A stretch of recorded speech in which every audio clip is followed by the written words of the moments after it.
കാർഷിക ഓൺലൈൻ സെമിനാറിലേക്ക് എല്ലാവർക്കും സ്വാഗതം. എന്റെ കൃഷിയും കൃഷി ഫൗണ്ടേഷനും കൂടി ഒരുമിച്ച് നടത്തുന്ന ഒരു സെമിനാറാണിത്. ഈ രണ്ട് പ്ലാറ്റ്ഫോമുകളും പ്രവർത്തിക്കുന്നത് കർഷകരെ സഹായിക്കാൻ വേണ്ടിയിട്ടാണ്. കർഷകരുടെ ഉൽപ്പന്നങ്ങളെ ഇടനിലക്കാരില്ലാതെ വിൽക്കാനും വാങ്ങാനുമുള്ള ഒരു പ്ലാറ്റ്ഫോമാണ് എന്റെ കൃഷി. കൃഷി ഫൗണ്ടേഷനെ കുറിച്ച് പറയുകയാണെങ്കിൽ കർഷകർക്ക് വേണ്ടി പ്രവർത്തിക്കുന്ന ഒരു NGO ആണ്. അതിലൂടെ കാർഷിക രംഗത്ത് വരുന്ന ഇന്നോവേറ്റീവ് ആയിട്ടുള്ള ഐഡിയ സമൂഹത്തിലേക്ക് എത്തിക്കുക. അതുപോലെ നമ്മുടെ വീടുകളിൽ കുറഞ്ഞ ചിലവിൽ ചെയ്യാൻ പറ്റുന്ന ട്രേഡ്സിനെ പ്രൊമോട്ട് ചെയ്യാൻ വേണ്ടിയിട്ട് സഹായിക്കുന്നു. ഇന്ന് നമുക്ക് സെമിനാർ എടുക്കുന്ന വിഷയം സംയോജിത കൃഷി, അതായത് IFS integrated farming system. Seminar നയിക്കുന്നത് Subramanian sir, retired assistant officer. സാറിനെ സെമിനാറിലേക്ക് സ്വാഗതം ചെയ്യുന്നു. അതുപോലെ നിങ്ങൾ പങ്കെടുത്ത ഓരോരുത്തരെയും സ്വാഗതം ചെയ്തുകൊണ്ട് നമുക്ക് സെമിനാർ സ്റ്റാർട്ട് ചെയ്യാം. നമസ്കാരം സാർ, സ്റ്റാർട്ട് ചെയ്യാം. നമസ്കാരം. എന്റെ കൃഷി ഫൗണ്ടേഷനിലെ എല്ലാ കർഷക സുഹൃത്തുക്കളും എന്റെ നമസ്കാരം. അപ്പോഴേ ഇന്നത്തെ വിഷയം എന്ന് പറഞ്ഞാല് സംയോജിത കൃഷി രീതി എന്താണ്, അതിനെപ്പറ്റി ഒന്ന് പഠിക്കാം. ഇത് ഇച്ചിരി വാസ്റ്റ് സിലബസ് ആണ്, വളരെ വിശാലമായതാണ്. ഒരു 3 മണിക്കൂറെങ്കിലും എടുക്കേണ്ടതാണ്. അത് തട്ടിക്കൂട്ടി ഒറ്റ മണിക്കൂറിലേക്ക് ഞാൻ ഒതുക്കുകയാണ്. അപ്പൊ അതിന്റെ കുറവുകൾ ഉണ്ടാകാം. അപ്പൊ അത് എന്തെങ്കിലും സംശയം ഉണ്ടെങ്കിൽ ചോദിക്കുന്നതിന് കുഴപ്പമില്ല. അപ്പൊ ഞാൻ സ്ലൈഡ് കൂടെ ഉള്ളത് കൊണ്ട്, അതായത് പ്രസന്റേഷൻ കൂടെ ഉള്ളത് കൊണ്ട് അതൊന്ന് ഷെയർ ചെയ്യട്ടെ ഒരു മിനിറ്റ്. എന്ന രീതിയിലുള്ള ഒരു സംയോജിത കൃഷിയാണ് നമ്മൾ ഉദ്ദേശിക്കുന്നത്. അതായത് ഇത് വൈഡ് ആയിട്ടുള്ള ഒരു സബ്ജക്റ്റ് ആണ്. അപ്പൊ ഞാൻ ചുരുക്കി പറയുകയാണ്. കാർഷിക വിളകളോടൊപ്പം ജന്തു, ജീവി, മൃഗപരിപാലനം, മറ്റ് അനുബന്ധ പ്രവർത്തനങ്ങൾ എന്തെല്ലാം ഇവയെല്ലാം കൂടെ ഉൾപ്പെടുത്തിക്കൊണ്ട് കർഷകനെ പരമാവധി ആദായം വരുമാനവും സൃഷ്ടിക്കുക എന്നത് ലക്ഷ്യമാക്കിക്കൊണ്ടാണ് ഈ സംയോജിത കൃഷി പോകുന്നത്. സംയോജിത കൃഷി രീതി എന്നാൽ എന്താണെന്നൊരു ചോദ്യം ചോദിച്ചു കഴിഞ്ഞാല്, കാർഷിക വിളകളോടൊപ്പം ജന്തു, ജീവി, മൃഗപരിപാലനം, മറ്റ് അനുബന്ധ പ്രവർത്തനങ്ങള് എല്ലാം ഉൾപ്പെടുത്തി കർഷകനെ പരമാവധി ആദായം ഉറപ്പുവരുത്തുന്ന മികച്ച കൃഷി രീതിയാണ്. അതോടൊപ്പം തന്നെ ഈ സമ്പ്രദായത്തിൽ വരുന്ന മാറ്റങ്ങൾ എന്ന് പറഞ്ഞാൽ, ഒരു പ്രദേശത്തേക്കും അവിടുത്തെ കാലാവസ്ഥയ്ക്കും ഭൗതിക സാമൂഹിക സാഹചര്യങ്ങളെ യോജിപ്പിച്ചുകൊണ്ടുള്ള കൃഷി എന്ന് പറഞ്ഞാല്, ഏറ്റവും ലളിതമായി പറഞ്ഞാല്, എല്ലാ കൃഷികളും, അതായത് പഴവർഗ്ഗ കൃഷി, പച്ചക്കറി കൃഷി, അങ്ങനെ തുടങ്ങുന്ന കിഴങ്ങ് വർഷ കൃഷി, എല്ലാ കൃഷികളും കൂടാതെ ആട്, കോഴി, പശു, മത്സ്യം, താറാവ്, തേനീച്ച, പുൽകൃഷി, കമ്പോസ്റ്റ് നിർമ്മാണം, വളനിർമ്മാണം എല്ലാം കൂടെ കൂടിയ ഇതാണ്. ആ രീതിയാണ്, എല്ലാം കൂടെ സംയോജിപ്പിക്കുന്നു. അതുകൊണ്ടാണ് സംയോജിത കൃഷി, അതായത് ഇന്റഗ്രേറ്റഡ് ഫാമിംഗ് സിസ്റ്റം എന്ന് പറയുന്നത്. ഓക്കെ, ഇന്റഗ്രേറ്റഡ് ഫാമിംഗ് സിസ്റ്റം എന്ന് പറയുമ്പോൾ കൃഷിയെ നമുക്ക് ബഹുനില, ബഹുവിള, സമഗ്ര, സമ്മിശ്ര, ജൈവ കൃഷി രീതി എന്നും കൂടെ നമുക്ക് പറയാൻ കഴിയും. അതായത് അത്രയും കവർ ചെയ്യുന്ന ഒരു സമ്പ്രദായം ഒന്നിച്ചു ചേർക്കുന്നതാണ് ഇത്. നമുക്ക് ഒന്നിലധികം മേഖലകളെ പരസ്പരം ബന്ധിപ്പിക്കുന്ന കൃഷി രീതി. ഇതിന്റെ പ്രത്യേകത എന്ന് പറഞ്ഞാൽ ചിലവ് കുറയ്ക്കാൻ പറ്റും, സ്ഥലം ലാഭിക്കാൻ പറ്റും, വർഷം മുഴുവൻ ഒന്നിലധികം മേഖലകളിൽ നിന്ന് പണം നേടാനും സാധിക്കുന്നു. അതുപോലെ തന്നെ ഇതിന്റെ വിജയം എന്ന് പറഞ്ഞാല് സാധാരണ ഒരു വിളയേക്കാള് 4 മുതൽ 10 ഇരട്ടി ലാഭം നമുക്ക് കൊയ്യാൻ കഴിയും. അതായത് ഒറ്റ മരം കൊണ്ട് ഒരു കാടുണ്ടാകുന്നില്ല, ഒറ്റ വിള കൊണ്ട് നമ്മൾ മുന്നോട്ട് പോയാൽ അത് വളരെ കൂടുതൽ ബുദ്ധിമുട്ടായിരിക്കും. ഇനി ഒരിക്കലും കൃഷി നഷ്ടം എന്ന് പറയാൻ പറ്റാത്ത വിധത്തിൽ ഈ സംയോജിത കൃഷിയിൽ നിന്ന് നമുക്ക് വിളകൾ ലഭിക്കും. അതായത് വിളവും ലഭിക്കും, അതിന്റെ വരുമാനവും ലഭിക്കും. അപ്പോൾ സമ്മിശ്ര കൃഷി രീതിയിലൂടെ വൻ ലാഭം കർഷകന് നേടാൻ പറ്റും എന്നുള്ളതാണ് പറയുന്നത്. നമ്മൾ ഇപ്പോൾ കേന്ദ്രീകരിച്ചിരിക്കുന്നത് വിള കേന്ദ്രീകൃതത്തിൽ നിന്ന് ഒരു വിളയെ കേന്ദ്രീകരിച്ച് കൃഷി ചെയ്യുന്നതിന് പകരം വിളയിട കേന്ദ്രീകൃത സമീപനത്തിലേക്ക് മാറണം. അതായത് ഉള്ള സ്ഥലത്ത് വിവിധ തരം കൃഷികൾ സംയോജിപ്പിച്ചുകൊണ്ട് ചെയ്യണം. അത് ചെയ്യുമ്പോൾ നമുക്ക് എങ്ങനെയൊക്കെയാണ് കർഷകന്റെ പോക്കറ്റ് കീറാതെ ഭദ്രമായി അവന് ഒരു സുസ്ഥിരത കൈവരിക്കാൻ കഴിയുക എന്ന് ചോദിച്ചാൽ അതിങ്ങനെയാണ്. കാലാവസ്ഥാ വ്യതിയാനങ്ങളിൽ, അതുപോലെ തന്നെ വിലയുടെ ഏറ്റക്കുറച്ചിലുകളും അങ്ങനെ വരുന്ന അപകടങ്ങളിൽ നിന്നൊക്കെ നമുക്ക് നമ്മുടെ കൃഷിയെ രക്ഷിച്ചെടുക്കുന്നതിനോടൊപ്പം തന്നെ മറ്റ് കൃഷിയിൽ നിന്നുള്ള ആദായം കൊണ്ട് നമുക്ക് നഷ്ടം വരാതിരിക്കും. അതായത് സുസ്ഥിര വരുമാനം ഉറപ്പാക്കാം. അതുപോലെ തന്നെ പരമാവധി ലാഭം ഉണ്ടാക്കാൻ കഴിയും. ഉൽപ്പന്നങ്ങളുടെ വൈവിധ്യവൽക്കരണം യുവജനങ്ങളെ കാർഷിക രംഗത്തേക്ക് ആകർഷിക്കാനും പറ്റും. അപ്പം ഈ ഘടകങ്ങൾ, അതായത് സംയോജിത കൃഷി സമ്പ്രദായത്തിൽ കുറേ ഘടകങ്ങൾ കടന്നു പോകുന്നുണ്ട്. അതാണ് ഞാൻ ആ സ്ലൈഡിൽ കാണിക്കുന്നത്. അതിനകത്ത് മാതൃക എന്ന് പറഞ്ഞു കഴിഞ്ഞാല് മത്സ്യം കന്നുകാലി സംയോജിച്ചു കൊണ്ടുപോകാം, അതല്ലെങ്കിൽ മത്സ്യം താറാവ് അങ്ങനെ പോകാം, കന്നുകാലി മത്സ്യവുമായിട്ട് പോകാം, മത്സ്യത്തിന്റെ ഓടൊപ്പം തന്നെ കൃഷിയും മത്സ്യവും 3-4 ഘടകങ്ങൾ മിക്സ് ചെയ്ത് പോകാം. ഇതൊക്കെ ആ കൃഷിയെ നമുക്ക് വിജയപ്രദമാക്കാൻ പറ്റും. അങ്ങനെ പറയുമ്പോൾ നമുക്ക് എന്താ തോന്നുന്നത് വെച്ചാല് നമുക്ക് അതിനകത്തുള്ള ഒരു 4 പോയിന്റ്സ് ആണ് ഞാൻ പറയുന്നത്. ഒന്ന്, സംയോജിത കൃഷിയുടെ മാതൃകകളായിട്ട് പുരയിട കൃഷി അധിഷ്ഠിതം. അതായത് പുരയിടങ്ങളിൽ നമുക്ക് കൃഷി ചെയ്യുമ്പോൾ എന്തൊക്കെ ചെയ്യാം. അതുപോലെ തന്നെ തെങ്ങിനെ കേന്ദ്രീകരിച്ച്, തെങ്ങാണ് മെയിൻ വിളയെങ്കിൽ അതിനെ കേന്ദ്രീകരിച്ചിട്ട് അതിലെ അധിഷ്ഠിതമായിട്ട് എങ്ങനെ ചെയ്യാം. നെല്ലാണ് നമുക്ക് ഉണ്ടെങ്കിൽ ആ നെല്ലിനെ അധിഷ്ഠിതമായിട്ട് നമുക്ക് എന്ത് ചെയ്യാം. അല്ല വാഴയാണ് മെയിൻ വിളയായിട്ട് ചെയ്തിട്ട് നമുക്ക് ചെയ്യാൻ പറ്റുന്നത് എന്തൊക്കെയാണ് എന്നുള്ളതാണ്. അങ്ങനെ വരുമ്പോൾ നമുക്ക് പശു ബാക്കിയുള്ള ഇതായിട്ട് വരും. അതുപോലെ തന്നെ ആട്, കോഴി, പിന്നെ ലംബ കൃഷി രീതി, അതായത് വളരെ കുറഞ്ഞ, ഞാൻ നേരത്തെ പറഞ്ഞിരുന്നു, വളരെ കുറഞ്ഞ സ്ഥലത്തിൽ നിന്ന് തന്നെ നമുക്ക് കൂടുതൽ ആദായം ലഭിക്കുക. അതായത് അതിനകത്ത് ഒറ്റ വാക്കേ ഉള്ളൂ, നമുക്ക് സൗരോർജ കൊയ്ത്ത് നടത്തുക എന്നുള്ളത്. അതായത് ഇവിടെ കാണിച്ചിരിക്കുന്ന ഒരു ലംബ കൃഷി രീതിയാണ്. ഈ ലംബ കൃഷി എന്ന് പറഞ്ഞാൽ ഒരു ചെറിയ സ്ഥലത്ത് ഏറ്റവും കൂടുതൽ തട്ടുതട്ടായിട്ട് കൃഷി ചെയ്ത് കൃഷി വിജയിപ്പിക്കുന്ന രീതിയാണ്. അതിനോടൊപ്പം തന്നെ നമുക്ക് ടെറസ്, അതായത് പുരയുടെ കൃഷി അടിസ്ഥാനമാക്കിയിട്ട് അധിഷ്ഠിതമാക്കിയിട്ട് നമ്മൾ ചെയ്യുമ്പോൾ അതിനകത്ത് ഈ രീതിയിൽ കുറഞ്ഞ സ്ഥലമേ ഉള്ളൂ എങ്കിൽ നമുക്ക് കൂടുതൽ വിളകൾ ഉത്പാദിപ്പിക്കാൻ പറ്റും. അതുപോലെ തന്നെ അതിനകത്ത് ഒരു കുളവും അതിനകത്ത് കുറച്ച് മത്സ്യവും അതുപോലെ തന്നെ അതിന്റെ മുകളിൽ അസോള തുടങ്ങിയ കൃഷികൾ ചെയ്യുകയാണെങ്കിൽ അതൊക്കെ നമുക്ക് വളമായിട്ടും, കന്നുകാലികൾക്ക് അസോള തീറ്റയായിട്ട് കൊടുക്കാം, മത്സ്യത്തിനാണെങ്കിൽ തീറ്റയായിട്ട് കൊടുക്കാം. അങ്ങനെ കുറേ കാര്യങ്ങൾ. അതിനോടൊപ്പം തന്നെ നമ്മളുടെ വിളകൾക്ക് പരാഗണം നടത്തി കൂടുതൽ പൂക്കള് പിന്നെ കനികളായിട്ട് മാറുവാൻ വേണ്ടിയിട്ട് അതിനെ പരാഗണത്തിന് ഏറ്റവും സഹായിക്കുന്ന തേനീച്ചകളുടെ ഒരു വളർത്തല്. അതിനൊന്നും അധികം സ്ഥലം വേണ്ട. അതുപോലെ തന്നെ നമുക്ക് താറാവിന്റെ, അതുപോലെ തന്നെ മിക്സഡ് ക്രോപ്പിംഗ്, ബാക്കിയുള്ള ഇത് അതിനകത്ത് പച്ചക്കറിയും ബാക്കിയുള്ളതും ചെയ്ത് ആട് വളർത്തല്, ഇതൊക്കെ ഇതിനകത്ത് ലിങ്ക് ചെയ്താണ് വരുന്നത്. ഇതിനകത്ത് തന്നെ നമുക്ക് ഇതൊക്കെ നമ്മൾ ഇപ്പോൾ ചെയ്യുന്നത് ഒറ്റയായിട്ടായിരിക്കാം. പക്ഷെ ഇതോടൊപ്പം തന്നെ പ്രകൃതിയുടെ പിന്നെ സന്തുലനാവസ്ഥ നിലനിർത്തിക്കൊണ്ട്, ആ എക്കോളജി നിലനിർത്തിക്കൊണ്ട്, പാരിസ്ഥിതിക മേഖലകളെ ഒരു വിധത്തിലും കോട്ടം വരുത്താതെ നമുക്ക് അത് ചെയ്യാൻ കഴിയും.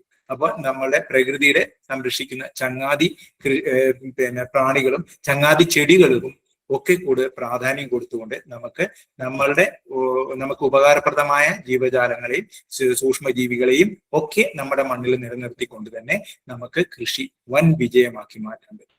അപ്പൊ മുയൽ കൃഷി പറ്റും, അതുപോലെ തന്നെ താറാവും കോഴിയും, അതുപോലെ അതിനോടൊപ്പം തന്നെ മുയൽ കൃഷിയും ലിങ്ക് ചെയ്ത് പോകാൻ കഴിയും. അതുപോലെ നമുക്ക് സംയോജിത കൃഷിയിലെ ഏറ്റവും ഇമ്പോർട്ടന്റ് ആയിട്ടുള്ള ഘടകങ്ങളിലേക്ക് നമ്മൾ കടക്കുകയാണ്. അപ്പം അതിനകത്ത് വരുന്നത് ആ സംയോജിത കൃഷി രീതിയിൽ നമ്മൾ നേരത്തെ പറഞ്ഞ കാര്യങ്ങൾ, അതിനകത്ത് നമ്മൾ ചെയ്യുമ്പോൾ നമ്മൾ നേരത്തെ പറഞ്ഞതുപോലെ എന്തുകൊണ്ടാണ് ഇതിന്റെ ഗുണങ്ങൾ എന്ന് പറയുകയാണെങ്കിൽ, കീടനാശിനിയുടെ മറ്റ് ഉപയോഗങ്ങൾ മൂലം മണ്ണിലുണ്ടാകുന്ന ഘടനാമാറ്റം, മണ്ണിന്റെ നാശനം, അതുപോലെ സൂക്ഷ്മജീവികളുടെ നാശനം, അതുപോലെ പാരിസ്ഥിതികമായി മണ്ണിലുണ്ടാകുന്ന മാറ്റങ്ങൾ, pH-ന്റെ പവർ ഓഫ് ഹൈഡ്രജൻ അല്ലെങ്കിൽ പൊട്ടൻഷ്യൽ ഓഫ് ഹൈഡ്രജൻ, അതല്ലെങ്കിൽ മണ്ണിന്റെ പുളിപ്പിന്റെ മാറ്റം, സ്ഥലപരിമിതികളുടെ ലാഭം, ഇതൊക്കെ തരണം ചെയ്യാൻ നമ്മുടെ സംയോജിത കൃഷിക്ക് കഴിയും എന്നുള്ളതാണ് നമുക്ക് പറയാൻ പറ്റുന്നത്. അതനുസരിച്ചിട്ട് നമ്മൾ ചെയ്യുമ്പോൾ നമ്മൾ ഒന്നിലധികം ഘടകങ്ങൾ, ഞാൻ നേരത്തെ പറഞ്ഞത് കോഴി, മത്സ്യം, പിന്നെ തേനീച്ച വളർത്തല്, അസോള കൃഷി, ബാക്കിയുള്ളത്, ഇവയൊക്കെ അതിനോടൊപ്പം തന്നെ നമ്മൾ ഇപ്പൊ അസോള ചെയ്യുമ്പോൾ, അതുപോലെ കാലിത്തീറ്റ ചെയ്യുമ്പോൾ, കാലിത്തീറ്റ പിന്നെ നടുമ്പോൾ, അതായത് പുല്ല് കൃഷി നടത്തുമ്പോൾ ആ പുല്ല് കൃഷി പശുവിന് പിന്നെ കൊടുക്കുമ്പോൾ അതിനൊരു തീറ്റയാവുന്നു. പിന്നെ അതിന്റെ ആ തീറ്റ കൊണ്ട് പശു പാലും അതിന് നമുക്ക് വേണ്ട വളവും ഒക്കെ തരുന്നു. ആ വളം ഉപയോഗിച്ച് നമുക്ക് കൃഷി വിജയപ്രദമാക്കാനും കഴിയും. അപ്പൊ ഈ ഒരു ലിങ്ക്, ഈ ഒരു സംയോജനം, അതാണ് സംയോജിത കൃഷിയുടെ ഏറ്റവും വലിയ വിജയം. ഒന്നിന് വളമായി മാറുന്നു. അതുപോലെ തന്നെ ആ വളം ഉപയോഗിച്ച് നമുക്ക് ഇന്ധനം വരെ എടുക്കാൻ കഴിയുന്ന രീതിയാണ്. അപ്പൊ ഓരോ യൂണിറ്റിലും ഓരോ പ്രത്യേക രീതിയിലുള്ള ലിങ്ക് ആയിരിക്കും വരിക. ആ ലിങ്കുകൾ നമ്മൾ ഉപയോഗിക്കുമ്പോൾ അതിൽ നിന്ന് അധിക വരുമാനം നമുക്ക് കിട്ടും. അതോടൊപ്പം തന്നെ മണ്ണിന്റെ ഫലഭൂഷ്ഠിത വർദ്ധിപ്പിക്കാൻ പറ്റും. അതുപോലെ തന്നെ പാരിസ്ഥിതിക മലിനീകരണം കുറയ്ക്കാൻ പറ്റും. ഇങ്ങനെ ഓരോ ഘടകങ്ങളും നമുക്ക് അതിനകത്ത് വളരെ ഇമ്പോർട്ടൻ്റ്. അതിനകത്ത് മെയിൻ ആയിട്ട് പറയുകയാണെങ്കിൽ ഒരു സംയോജിത കൃഷിയിലെ ശരിക്കും പറഞ്ഞ അടിസ്ഥാന ഘടകങ്ങൾ എന്ന് പറയുമ്പോൾ ഒരു കുളം ഉണ്ടെങ്കിൽ ആ എക്കോളജി റെഡിയാവുന്നു. അതുപോലെ തന്നെ ജൈവ കീടനാശിനികൾ ഉണ്ടാക്കാൻ കഴിയുന്നു. തന്നെ ബയോഗ്യാസ് ഉണ്ടെങ്കിൽ അത് നമ്മുടെ വളത്തെ ചാണകത്തെ അതിനകത്തുനിന്ന് കിട്ടുന്ന ഗ്യാസ് ഉപയോഗിച്ച് നമുക്ക് ഇന്ധന ലാഭം കൈവരിക്കാൻ കഴിയുന്നു. അതുപോലെ തന്നെ അതിന്റെ സ്ലറി നമുക്ക് വളമായി ഉപയോഗിക്കാം. ജൈവ വളങ്ങൾ കൂടുതലായി ഉപയോഗിക്കാം. സൗരോർജത്തിന്റെ കൊയ്ത്ത് വളരെ ഇമ്പോർട്ടന്റ് ആണ്. അത് സൂര്യന്റെ സൗരോർജത്തിന്റെ കൊയ്ത്ത് നമുക്ക് പരിപൂർണമായിട്ടും ചെയ്യും. അതാണ് ഞാൻ ഏറ്റവും ആദ്യം പറഞ്ഞ ബഹുനില ബഹുവിള സമഗ്ര സമ്മിശ്ര ജൈവ വൈവിധ്യ കൃഷി എന്ന് തന്നെ നമുക്ക് ഒറ്റ വാക്കിൽ സംയോജിത കൃഷിയെ നമുക്ക് പറയാം. അതിൽ കംപ്ലീറ്റ് ആവും. അതായത് നമുക്ക് കൃഷിയിൽ ഒരു റോൾ മോഡൽ എന്ന് പറഞ്ഞു കഴിഞ്ഞാൽ നമുക്ക് കറക്റ്റ് ആയിട്ട് പറയുകയാണെങ്കിൽ നമുക്ക് ഏതൊരു കൃഷിക്കും അല്ലെങ്കിൽ ഏതൊരു മനുഷ്യനും അതിന്റെ ഒരു റോൾ മോഡൽ ഉണ്ട്. അപ്പൊ കൃഷിയുടെ റോൾ മോഡൽ എന്ന് പറയുന്നത് നമുക്ക് പ്രകൃതിയാണ്. പ്രകൃതിയുടെ കൃഷിസ്ഥലം എവിടെയാണ് എന്ന് ചോദിച്ചാൽ അത് കാടാണ്. ആ കാട്ടിൽ എങ്ങനെയാണ് കൃഷി എന്ന് ചോദിച്ചു കഴിഞ്ഞാല് നല്ലൊരു കാടിന്റെ ലക്ഷണമാണ് നമ്മൾ പകർത്തിയെടുക്കേണ്ടത്. നല്ലൊരു കാടിന്റെ ലക്ഷണം എന്ന് പറഞ്ഞാല് സൂര്യപ്രകാശം ഒരിക്കലും നേരിട്ട് ഭൂമിയിലേക്ക് പതിക്കത്തില്ല. അതായത് അതൊക്കെ നേരത്തെ പറഞ്ഞ ആ ഒറ്റ വാക്കൊന്ന് ഓർത്തോളുക. ബഹുനില ബഹുവിള സമഗ്ര സമ്മിശ്ര ജൈവ വൈവിധ്യ കൃഷി. അപ്പോ എന്താ സംഭവിക്കുന്നത്? ബഹുനിലയിലാണ് ആ കാടിന്റെ കൃഷി. അതായത് ഏറ്റവും കൂടുതൽ സൂര്യപ്രകാശം ആവശ്യമുള്ള ചെടികള് ആർത്തലച്ച് മുകളിൽ നിൽക്കുന്നു. അതിന്റെ ഇടയിൽ കൂടെ കടന്നു വരുന്ന സൂര്യപ്രകാശത്തെ കളക്ട് ചെയ്യാൻ വേണ്ടിയിട്ട്, സ്വീകരിക്കാൻ വേണ്ടിയിട്ട് രണ്ടാമത്തെ തട്ട് നിൽക്കുന്നു. പിന്നെ അതിൽ നിന്ന് ഊർന്നു വരുന്ന സൂര്യപ്രകാശത്തിനെ കളക്ട് ചെയ്യാൻ വേണ്ടിയിട്ട്, സ്വീകരിക്കാൻ വേണ്ടിയിട്ട് നിലം പറ്റി നിൽക്കുന്ന മറ്റു ചെടികളുമാണ് ഉള്ളത്. അതായത് ഒരു മേൽക്കാട്, ഒരു നടുക്കാട്, ഒരു അടിക്കാട് എന്നിങ്ങനെ 3 തട്ടിലാണ് അവിടുത്തെ കൃഷി. എവിടുത്തെ കൃഷി? നമ്മുടെ റോൾ മോഡൽ ആയിട്ടുള്ള പ്രകൃതിയുടെ കൃഷി എന്ന് പറയുന്ന കൃഷിയിടമായിട്ടുള്ള കാടിന്റെ കൃഷി. നല്ലൊരു കാടിന്റെ ലക്ഷണമാണ് ഞാൻ പറഞ്ഞത്. അവിടെ സൂര്യപ്രകാശത്തിന്റെ കൊയ്ത്താണ് ഏറ്റവും ഇമ്പോർട്ടന്റ്. അതുപോലെ തന്നെ നമ്മുടെ കൃഷി ഇടവും നമ്മൾ നേരത്തെ പറഞ്ഞ പോലെ ബഹുനില, ഏറ്റവും സൂര്യപ്രകാശം കൂടുതലുള്ള ആവശ്യമുള്ള ചെടികൾ, തെങ്ങ്, കവുങ്ങ്, ബാക്കിയുള്ള അങ്ങനെയുള്ളത് ഏതെങ്കിലും ഒന്നിനെ നമ്മൾ മെയിൻ വിളയായിട്ട് ചെയ്തുകൊണ്ട് പിന്നെ അത് കഴിഞ്ഞിട്ട് അതിന്റെ ഇടയിൽ കൂടെ വരുന്ന സൂര്യപ്രകാശത്തെ രണ്ടാമത്തെ തട്ടിൽ കളക്ട് ചെയ്ത് പിന്നെ അതും കഴിഞ്ഞ് 3-ാമത്തെ തട്ടിൽ ഭൂമിയുടെ ചേർന്ന് വരുന്ന, അതായത് വാഴ, ബാക്കിയുള്ള സാധനങ്ങൾ, കാപ്പി, ബാക്കിയുള്ള അങ്ങനെ ഏതാണോ വയ്ക്കേണ്ടത് അതിനകത്ത് നമുക്ക് പെർമനന്റ് ആയിട്ടുള്ളതിനല്ല 2-ാമത്തെ സെക്ഷനാണ് ഇപ്പൊ വാഴ, അങ്ങനെയുള്ള ടെമ്പററി ആയിട്ടുള്ളത്. പിന്നെ അടുത്തത് തൊട്ട് താഴെ വരുന്ന ഇതില് നമ്മൾ ചേന, ചേമ്പ്, അതായത് ഇടവിള കൃഷി എന്നതിന് പ്രാധാന്യം കൊടുത്തുകൊണ്ട് തന്നെയാണ് സമ്മിശ്ര കൃഷിയും മുന്നോട്ട് പോകുന്നത്. അപ്പൊ ഇവിടെ വേറൊരു വിഷയം വരുന്നത് ഇങ്ങനെയാണ്. ആ അടിസ്ഥാന തത്വത്തില് ശരിക്കും പറഞ്ഞാൽ ഭൂമിയിലെ ശരിക്കും പറഞ്ഞാൽ 3 ഘടകങ്ങളും, അതായത് മണ്ണ്, ജലം, വായു, ഇതൊരിക്കലും മലിനപ്പെടുത്താതെ അതിനെ പരമാവധി ഉപയോഗിച്ചുകൊണ്ട് എല്ലാ വിധത്തിലും ഒരു ഏകീകൃത കൃഷി സമ്പ്രദായമാണ് ഇതിന്റെ മെയിൻ അടിസ്ഥാനം എന്ന് പറയുന്നത്. അപ്പൊ അതിനകത്ത് ശരിക്കും പറഞ്ഞാല് പക്ഷി ഉണ്ട്, പറന്നു പോകുന്ന ചെറിയ തേനീച്ചകളുണ്ട്, പിന്നെ കന്നുകാലികളുണ്ട്, അതുപോലെ തന്നെ എല്ലാവിധ ഇതുകൊണ്ട് അവയുടെ അവശിഷ്ടങ്ങൾ അല്ലെങ്കിൽ ജൈവ മാലിന്യങ്ങൾ, അവ പുറന്തള്ളുന്ന ജൈവ അവശിഷ്ടങ്ങളെ നമ്മൾ അതിനെ വളമാക്കി മാറ്റി വീണ്ടും അത് നമ്മളുടെ ഇടവിള കൃഷിക്ക് അല്ലെങ്കിൽ കൃഷിയിൽ അതിനെ സംയോജിത പോഷണ പരിപാലനത്തിനും സൈറ്റിൽ നിർദ്ദിഷ്ട പോഷക പരിപാലനത്തിനും സസ്യ സംരക്ഷണത്തിനും വേണ്ടിയിട്ട് നമ്മൾ ഉപയോഗിക്കും.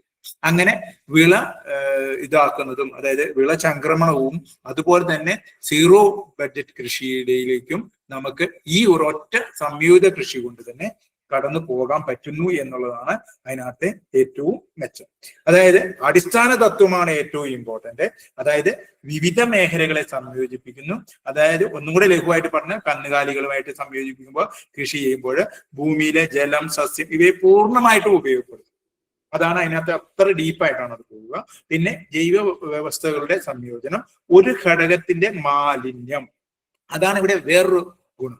അതായത് ഒരു ഘടകത്തിൽ നിന്ന് ലഭിക്കുന്ന മാലിന്യം, അതായത് അതിന്റെ നൈട്രോജനസ് വേസ്റ്റ് എന്ത് ചെയ്യുന്നു, മറ്റൊരു ഘടകത്തിനോട് ചേർത്ത് ചിലവ് കുറയ്ക്കുന്നു.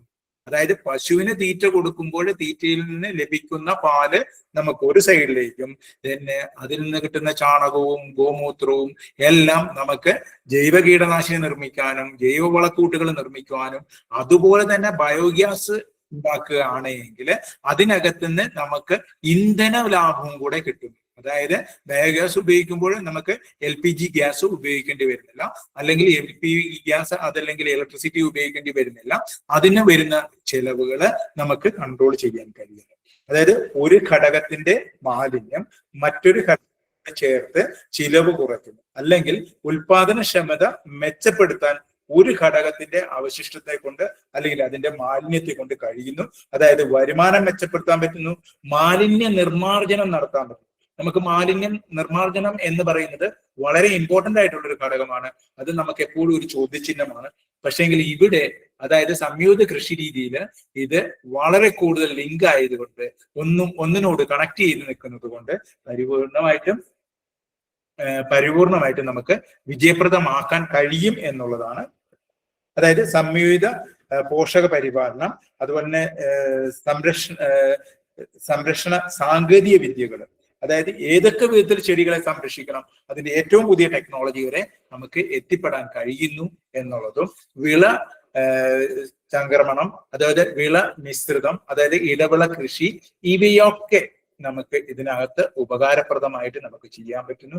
അത് ഒക്കെ ജൈവ അജൈവ ഘടകങ്ങളെ ഉയർത്തുന്ന തലത്തിലേക്ക് എത്തി ഒരു ബഹുനില ഔട്ട്പുട്ടിലേക്ക് എത്തിക്കാൻ കഴിയുന്നു എന്നുള്ളതാണ് അതിനകത്ത് ഏറ്റവും ഇമ്പോർട്ടന്റ്. ഇതിന് നിർണായക ഘടകങ്ങൾ എന്ന് പറയുമ്പോൾ ഇത് വളരെ ഇമ്പോർട്ടന്റ് ആണ്. അതായത് ഇന്റഗ്രേറ്റഡ് ഫാമിംഗ് സിസ്റ്റത്തെ നിർണ്ണയിക്കുന്ന ഘടകങ്ങൾ തിരഞ്ഞെടുക്കുന്ന പ്രദേശത്തിലെ മണ്ണിന്റെയും അതായത് കാലാവസ്ഥയുടെയും ഒക്കെ ബാധിക്കുന്ന ഒരു ഇതാണ്. അതായത് കാലാവസ്ഥ എങ്ങനെയാണ് ബാധിക്കുന്നത് എന്ന് ചോദിച്ചു കഴിഞ്ഞാൽ കാലാവസ്ഥയിലെ സൂക്ഷ്മതല വ്യതിയാനങ്ങൾ, അതായത് അത് കൃഷിയുടെ മേഖലയെ പ്രതികൂലമായി ബാധിക്കും എന്ന് പറഞ്ഞാൽ വിശദീകരിക്കുകയാണെങ്കിൽ ഇങ്ങനെയാണ്: താപനില, അതുപോലെ തന്നെ കടുത്ത ജലക്ഷാമം, പ്രകൃതി ദുരന്തങ്ങൾ, ഇവയൊക്കെ കാലാവസ്ഥാ വ്യതിയാനത്തിന്റെ സൂചകങ്ങളാണ്. അത് നമുക്കറിയാം. കേരള സംസ്ഥാനത്തെ പറ്റി പറയുകയാണെങ്കിൽ വെള്ളപ്പൊക്കം ശരിക്കും ഒന്ന് പിടിച്ചു കുലുക്കി, തന്നെ വരൾച്ച വരുന്നു. ഇതൊക്കെ ശരിക്കും പറഞ്ഞാല് കാലാവസ്ഥയിലെ സൂക്ഷ്മതല വ്യതിയാനങ്ങളാണ്. ഈ വ്യതിയാനങ്ങൾ അനുസരിച്ച് നമ്മളൊരു കൃഷി ചെയ്യുന്നതിന്റെ സമയത്ത് ഏതെങ്കിലും ഒരു കൃഷി മാത്രം, ഒരു വിള മാത്രം നമ്മൾ ഡിപ്പെൻഡ് ചെയ്യുമ്പോൾ എന്ത് സംഭവിക്കും? അതിനൊരു നഷ്ടം വന്നാൽ നമുക്ക് അത് സാധാരണ കർഷകനെ ഒരിക്കലും താങ്ങുവാൻ കഴിയുന്നത്.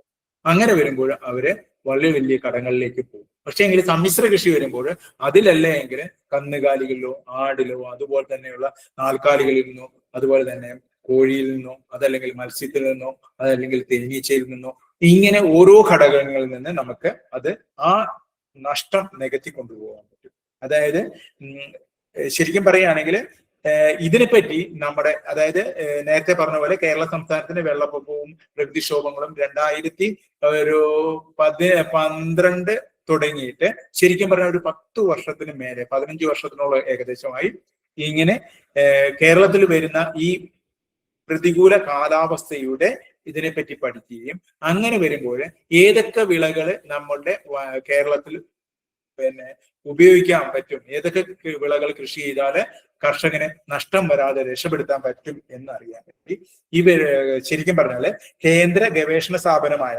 National bureau of soil survey and land utilisation planning എന്ന് പറയുന്ന ഘടകവും കേരള കാർഷിക സർവകലാശാലയും ചേർന്ന് കൃഷി വകുപ്പും കൂടെ ചേർന്നിട്ട് ഇതിനെപ്പറ്റി കഴിഞ്ഞ 10-15 വർഷത്തെ നിരീക്ഷണങ്ങൾ നടത്തി. അതായത് കാലാവസ്ഥയിലുള്ള മാറ്റങ്ങൾ, അതുപോലെ തന്നെ ചെടികളിലുള്ള മാറ്റങ്ങൾ, അതനുസരിച്ച് ചെടികൾക്ക് ഏതൊക്കെ ചെടികൾ അതിനെ അതിജീവിച്ചു, വെള്ളപ്പൊക്കത്തെ വരൾച്ചയും അതുപോലെ തന്നെ പ്രകൃതിക്ഷോഭത്തിന്റെ എല്ലാ സൈഡുകളെയും വെച്ച് നോക്കി പഠിച്ചപ്പോൾ കാർഷിക പാരിസ്ഥിതിക മേഖലകളായിട്ട് 5 മേഖലകളായിട്ട് കേരളത്തെ തിരിച്ചു.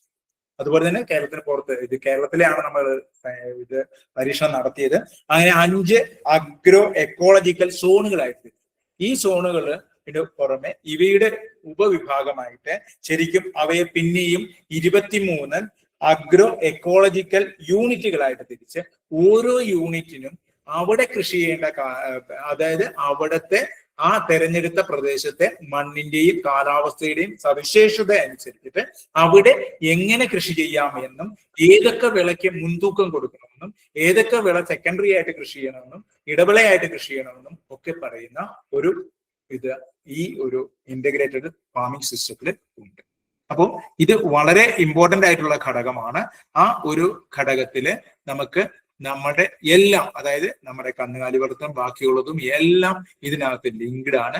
ആ ലിങ്കായി ചെയ്യുമ്പോൾ നമുക്ക് വളരെ കുറഞ്ഞ, സ്വന്തമായിട്ട് ഏറ്റവും കുറഞ്ഞ സ്ഥലത്ത് പോലും വൻ വിജയമാക്കി മാറ്റുവാൻ കഴിയും എന്നുള്ളതാണ് ഇതിനകത്തെ ഏറ്റവും നല്ല കാര്യം. അപ്പൊ ഒരു വിളയെ നമ്പാതെ, ഞാൻ ഏറ്റവും ആദ്യം പറഞ്ഞതുപോലെ, നമുക്ക് ഒറ്റമരം കൊണ്ട് ഒരു കാടുണ്ടാക്കാൻ കഴിയില്ല, ഒറ്റ വിള കൊണ്ട് നമുക്ക് മുന്നോട്ട് പോകാനുള്ള ബുദ്ധിമുട്ടും ഉണ്ടാകും എന്നുള്ള കാര്യം ഞാൻ ഒന്നും കൂടെ വ്യക്തമാക്കുന്നു എന്നുമാണ്. അപ്പോൾ നമ്മളുടെ ജനസംഖ്യയ്ക്ക് അനുസരിച്ചിട്ട് നമുക്ക് ഇതിനകത്ത് വരുന്ന ഭക്ഷ്യ ക്ഷാമത്തെ പോലും തടയാൻ വേണ്ടിയിട്ട് കഴിയും. അതായത് അത് ശരിക്കും പറയുകയാണെങ്കിൽ സംയോജിത കൃഷിയുടെ ഗുണം എന്തെന്നറിഞ്ഞ് കൃഷി ചെയ്യാം. അതായത് ഒരു തുണ്ട് ഭൂമിയെ ഉള്ളെങ്കിലും അത് പരമാവധി ഉപയോഗപ്പെടുത്താൻ ശ്രമിക്കുന്ന രീതിയാണ് സംയോജിത കൃഷി.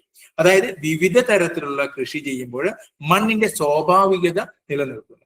കാർഷിക വനവൽക്കരണം എന്ന രീതിയിലും നമുക്ക് കൃഷി ഉപയോഗിക്കാം. അതായത് ആ വനവൽക്കരണം എന്ന് ഉദ്ദേശിക്കുന്നത് നമ്മൾ ചെറിയ കൃഷികളല്ലാതെ അതായത് മരങ്ങൾ പോലെയുള്ള, അതായത് പഴവർഗ്ഗങ്ങൾ, അങ്ങനെയുള്ള കുറച്ചും കൂടി ഉയർന്ന തലത്തിലേക്ക് കൂടുതൽ സൂര്യപ്രകാശം ആവശ്യമുള്ള ചെടികളെ നമ്മൾ നട്ടുവളർത്തുന്നു. വൻ മരങ്ങളുടെ സാന്നിധ്യം മണ്ണൊലിപ്പ് ബാക്കിയുള്ളതിനെ തടയുന്നുണ്ട്. ആ വൻ മരങ്ങളിൽ വസിക്കുന്ന അടുത്ത ഗുണം എന്താന്ന് വെച്ചാൽ, ആ കാർഷിക വനവൽക്കരണത്തിലൂടെ, അതായത് കൃഷിയിലെ വനവൽക്കരണത്തിന് സാധിക്കുന്ന വിളകൾ ഉപയോഗിച്ച് നമ്മൾ കൃഷി ചെയ്യുമ്പോൾ വൻ മരങ്ങളിലെ ചില്ലകളിൽ വസിക്കുന്ന പക്ഷിമൃഗാദികള് അത് അവിടുത്തെ എക്കോളജി സിസ്റ്റത്തെ മാറ്റം വരുത്തുന്നു. അങ്ങനെ വരുമ്പോൾ അവയുടെ അവശിഷ്ടങ്ങൾ നമുക്ക് വളമായി കിട്ടുന്നു. അതുപോലെ തന്നെ പ്രകൃതിയുടെ സന്തുലനാവസ്ഥ നിലനിർത്തുന്നു. അതുപോലെ തന്നെ അത് നമുക്ക് വരും ഇതിന് വിത്ത് വിപണനം വരെ, അതായത് വിത്തിന്റെ വിതരണം വരെയുള്ള കാര്യങ്ങൾ വരെ ചെടികൾ, പ്രാണികൾ വരെ നടത്തി നമ്മളെ സഹായിക്കും. അതുപോലെ അതിൽ ഏറ്റവും കൂടുതൽ നമുക്ക് പരമാവധി ആദായം ലഭിക്കുന്നത് മത്സ്യം, കന്നുകാലി, കോഴി, താറാവ്, കൂൺ കൃഷി, തേനീച്ച കൃഷി, ഇങ്ങനെ തുടങ്ങിയ ഒട്ടേറെ അനുബന്ധ പ്രവർത്തനങ്ങൾ ഒന്നിച്ചു വരുമ്പോൾ പരമാവധി ആദായം ആ ചെയ്യുന്ന കർഷകന് കിട്ടുന്നു എന്നുള്ളതാണ് സംയോജിത കൃഷിയിൽ ഏറ്റവും വലിയ പോയിന്റ്. അതിനകത്ത് നമുക്ക് ഏതെങ്കിലും ഒരു സ്ഥലത്ത് നഷ്ടം വന്നാലും ബാക്കിയുള്ളവയെ കൊണ്ട് നമുക്ക് മുന്നോട്ട് പോകാൻ കഴിയും. അതായത് ജൈവ പുനർചംക്രമണത്തിനുള്ള സാധ്യത വളരെ കൂടുതലാണ്. മണ്ണിന്റെ ആരോഗ്യം കാത്തുരക്ഷിക്കാൻ പറ്റുന്നു. ഞാൻ നേരത്തെ പറഞ്ഞ പോലെ ബയോഗ്യാസ് എന്ന് പറയുന്ന സംഗതി നമ്മൾ ഉപയോഗിക്കുമ്പോൾ, അതായത് പാചകവാതകം ലഭ്യമാകുന്നു. അതുപോലെ തന്നെ നമുക്ക് ചെടികൾക്ക് വളർത്തുവാൻ, അതായത് കൃഷിപ്പണിക്ക് വേണ്ട, കൃഷിയുടെ ഏറ്റവും ഇമ്പോർട്ടന്റ് ആയിട്ടുള്ള പോയിന്റ്സ് ആയിട്ട് വരുന്ന വളത്തിന് വേണ്ടിയിട്ട് നമ്മൾ മറ്റൊരു ആശ്രയത്തിനെ കണ്ടെത്തേണ്ട ആശ്രയം വരുന്നില്ല. അതായത് ജൈവ വളക്കൂട്ടുകളും ജൈവ വളങ്ങളും നമുക്ക് ഇതിൽ നിന്ന് തന്നെ നേടിയെടുക്കാൻ പറ്റും. അതുപോലെ തന്നെ താറാവിനെയൊക്കെ വളർത്തുമ്പോൾ ഞാൻ അതിന്റെ സ്ലൈഡുകൾ കാണിച്ചു തരാം. അപ്പൊ അത് കുറച്ചും കൂടെ നിങ്ങൾക്ക് മനസ്സിലാകും.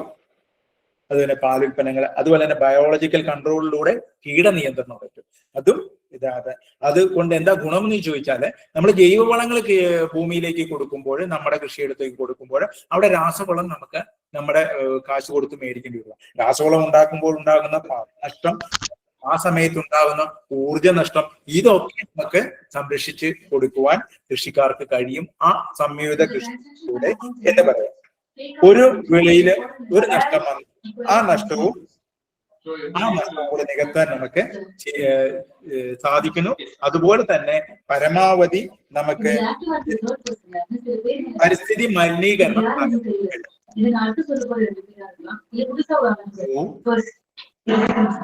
ഒന്ന് മ്യൂട്ട് ആക്കണേ.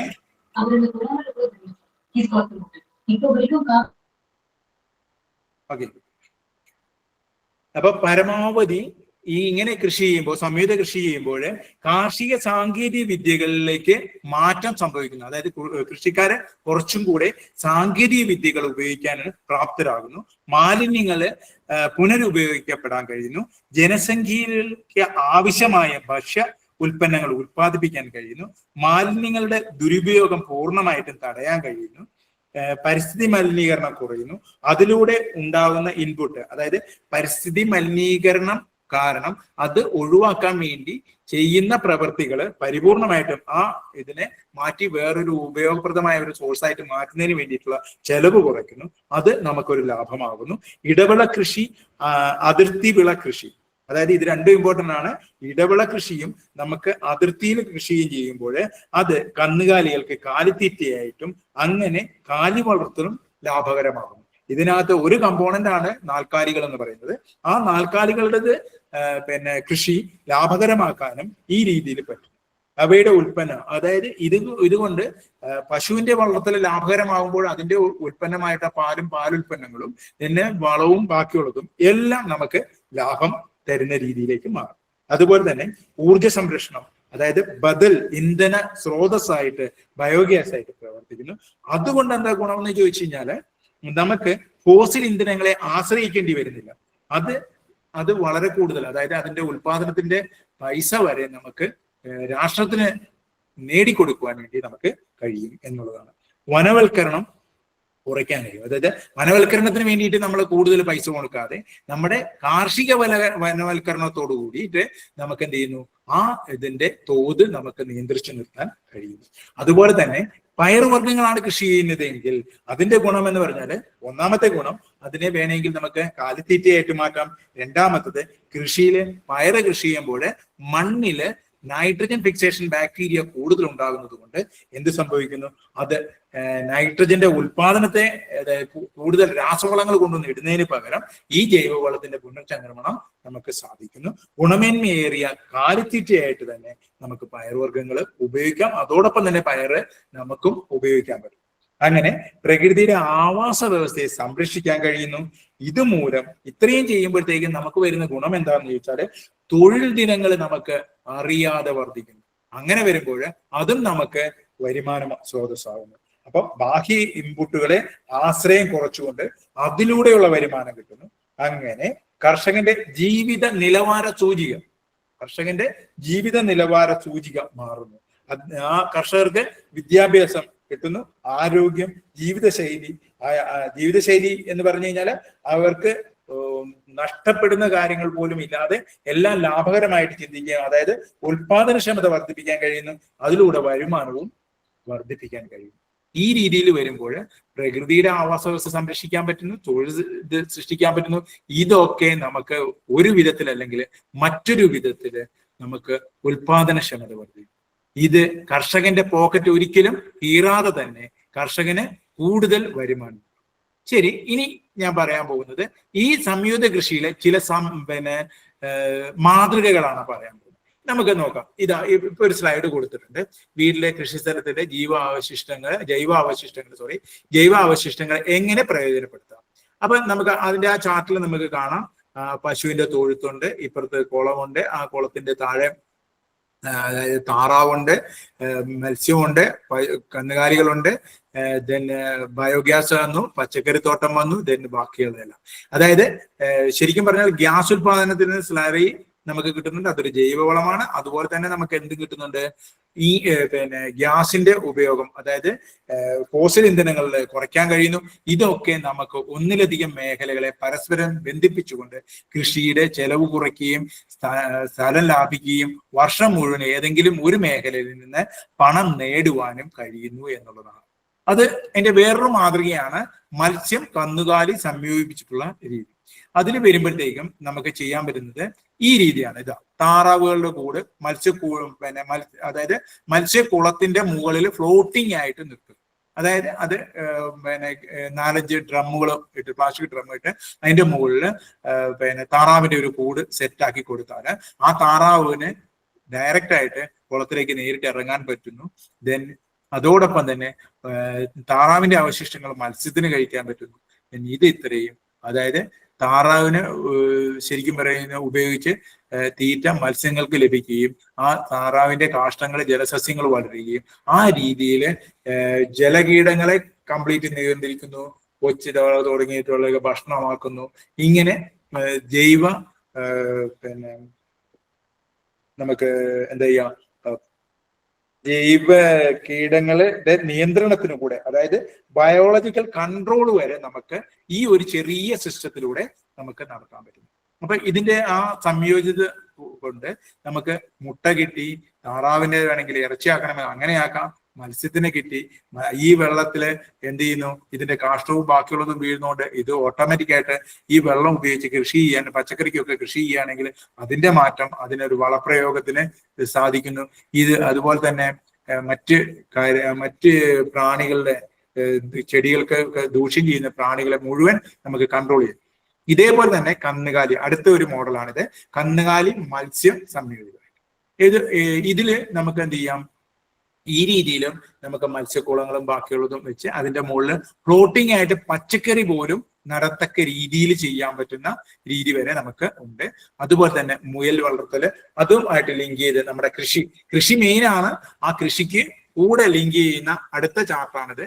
മുയല്, മത്സ്യം അങ്ങനെയുള്ളത്. അപ്പൊ മുയലിന്റെ കൂട് നിർമ്മിച്ച് അതിന്റെ രീതിയിൽ അത് ഇതേപോലെ തന്നെ കുളത്തിന്റെ മുകളിലാണെങ്കിലുള്ള ഗുണങ്ങൾ ആ രീതിയിൽ വരും. പിന്നെ മത്സ്യം, പന്നിക്കൃഷി, അത് ഒക്കെ സംയോജിച്ചുകൊണ്ടുള്ള വേറൊരു ചാർട്ട്. അപ്പൊ ഇതൊക്കെ ഈ രീതിയിലൊക്കെ ചെയ്യുമ്പോൾ നമ്മളുടെ കൃഷിക്ക് ഒന്നിലധികം നമുക്ക് ലാഭം വരുന്നു ഓരോ വിധത്തിലും. അതിന്റെ ഓരോ ചാർട്ടാണ് കൊടുത്തിരിക്കുന്നത്. വിള എ എപ്പോഴും ഘടകമാണ്, അതായത് ധാന്യങ്ങള്, പയറുവർഗ്ഗങ്ങള്, എണ്ണക്കുരുക്കള്, പഴവർഗ്ഗങ്ങള്, പച്ചക്കറി, ഇവയൊക്കെ അതായത് കാർഷിക മേഖലയുള്ളത്. ഇതിന് രണ്ടാമത്തത് ബി എന്ന് പറയുന്നത് വേറൊരു സെക്ഷൻ, അതായത് ഇതൊക്കെയാണ് ലിങ്ക് ചെയ്യേണ്ടത്. ABCD, അതാണ് അതിൻ്റെ കണക്ഷൻ. അതായത് കന്നുകാലികൾ, കോഴി വളർത്തല്, പശു, എരുമ, പന്നി, ആട്, അങ്ങനെയുള്ള വിഭാഗം. അടുത്തത് മത്സ്യം, അതുപോലെയുള്ള സാധനങ്ങൾ. പിന്നെ ദ്വിതീയമായിട്ട് തേനീച്ച വളർത്തല്, കൂൺ കൃഷി, അതുപോലെ ഭക്ഷ്യ സംസ്കരണം, മാൻകിട കമ്പോസ്റ്റ്, ബയോഗ്യാസ്, അങ്ങനെയുള്ള കാര്യങ്ങൾ.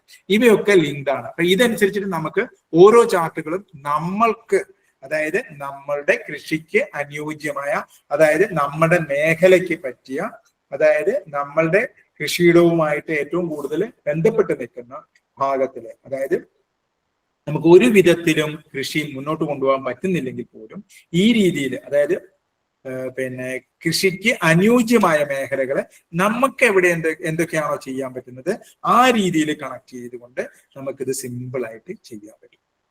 ആ ഒരു രീതിയിലേക്ക് നമ്മൾ കിടക്കാം. അതിനാണ് എയും ബിയും സിയും കൂടെ വരുന്ന ലിങ്കുകള്.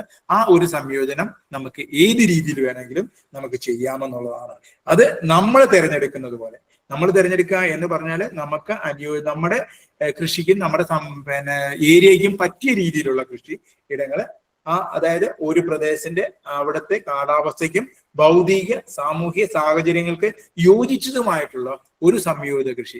അവിടെ മത്സ്യം കൂടുതൽ പോകുന്ന സ്ഥലമാണ്, മത്സ്യം കിട്ടാത്ത സ്ഥലമാണെങ്കിൽ നമ്മുടെ മത്സ്യ വളർത്തൽ കൊണ്ട് നമുക്ക് വീണ്ടും ഒരു പ്ലസ് പോയിന്റ് ആയിട്ട് കിട്ടും. അപ്പൊ ഇങ്ങനെ ഏത് വേണമെങ്കിലും നമുക്ക് തിരഞ്ഞെടുക്കാം. അതേ രീതിയിൽ നമുക്ക് കൃഷി ചെയ്യുമ്പോൾ നമുക്ക് വളരെ കൂടുതൽ സൗകര്യം കിട്ടും എന്നുള്ളതാണ്. ഇത് വേറൊരു ചാർട്ടിൽ നേരത്തെ പറഞ്ഞ ഇതിനകത്ത് നെൽകൃഷി അടക്കം ചെയ്യാവുന്നതാണ്.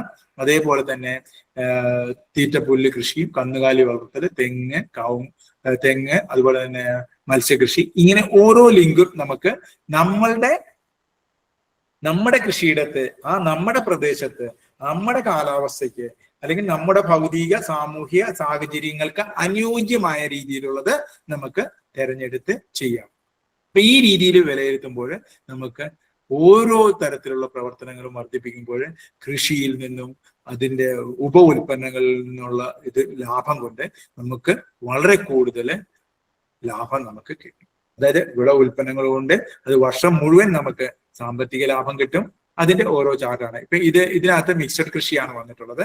ഇത് നോക്കാം, ഇത് റൈസ് ബേസ്ഡ് ഇന്റഗ്രേറ്റഡ് ഫാമിംഗ് ആണ്. ഇതൊക്കെ കർഷകർ ചെയ്ത് വിജയിച്ച ഫോട്ടോസ് ആണ്, അല്ലാതെ വെറുതെ ഒരു ഫോട്ടോ ആയിട്ട് കരുതരുത്. ഇതൊക്കെ അതായത് പച്ചക്കറി ചെയ്യാം, നെല്ല് കൃഷി ചെയ്യാം, അതായത് അതിന്റെ കൂട്ടത്തിൽ പശുവിനെ കൃഷി ചെയ്യാം, അതിന്റെ നടുക്കുള്ള തോട്ടിനകത്ത് നമുക്ക് ചെറു മത്സ്യങ്ങൾ വെച്ചിട്ട് ചെയ്യാൻ കഴിയും. ഇതേ രീതിയിൽ അതുപോലെ തന്നെ നേരത്തെ പറഞ്ഞ പോലെ ഇത് വിജയിച്ചാണ്. ഇത് താറാവിനെ, അതായത് കുളത്തിന്റെ മുകളില് താറാവിനെ വളർത്തിയിരിക്കുന്നതാണ് ഈ ഒരു പ്ലോട്ട്.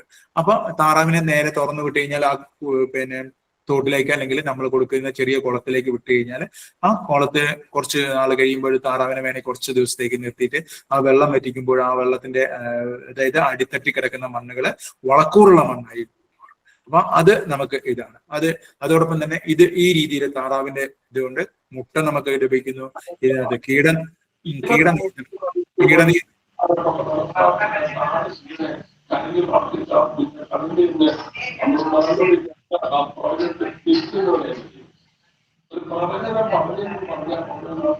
ഹലോ, ഒന്ന് നിർത്തണേ, മ്യൂട്ടാക്കണേ. ഓക്കെ.